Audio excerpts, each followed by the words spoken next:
আচ্ছা, মনে করুন আপনার কারোর উপর প্রচণ্ড রাগ হয়েছে, আর ঠিক সেই সময় আপনি রাগের মাথায় গপ গপ করে খাবার খাচ্ছেন।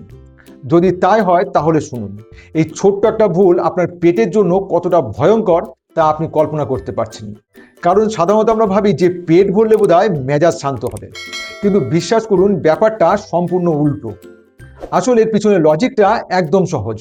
দেখুন, যখন আপনি রাগে একদম ফুঁসছেন তখন আপনার শরীর ফাইট অর ফ্লাইট মুডে লক হয়ে যায়, আর এর ফলেই আপনার পেটের ব্লাড ফ্লো মানে রক্ত চলাচল সোজা আপনার ব্রেন আর মাসেলে চলে যায়।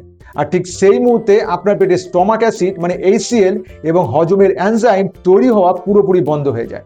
আর ঠিক এই কারণে ওই রাগের মাথায় আপনি যাই খান না কেন, ওই খাবারগুলো কখনোই হজম বা ডাইজেস্ট হয় না, বরং সেই খাবারগুলো আধা পচা হয়ে আপনার গাট মাইক্রোবায়োমকে মারাত্মকভাবে ড্যামেজ করে দেয়।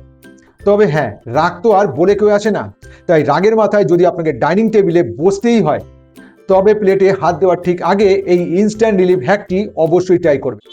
এর জন্য প্রথমে চোখটা বন্ধ করে নাক দিয়ে পরপর দুবার শ্বাস টেনে বুকটা ভরুন, আর তারপর মুখ দিয়ে ফু করে লম্বা করে ছাড়ুন।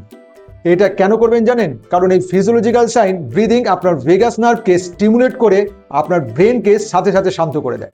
আর এবার আসা যাক পার্মানেন্ট সলিউশনে। সঠিক অ্যাবজর্পশন এবং পুষ্টিকে শোষণের জন্য আজ থেকেই এই পার্মানেন্ট রুলটি মেনে চলুন। আর সেটা হলো, প্রচণ্ড রাগের মাথায় অন্তত 20 মিনিট কোনো সলিড খাবার মুখে তুলবেন না। আগে শরীরকে নর্মাল অবস্থায় ফিরতে দিন। তাই সবশেষে একটাই কথা বলি, রাগের আগুনে নিজের খাবারকে নষ্ট করবেন। আমি ভাস্কর, আপনাদের diet, nutrition and gut health coach. আমার এই জার্নিতে আমার সঙ্গী হতে আজই হ্যাপি গাট জার্নি চ্যানেলটিকে ফলো করুন। আর সর্বদা আমার এই কথাটা অবশ্যই মনে রাখবেন, হ্যাপি গাট, হ্যাপি লাইফ।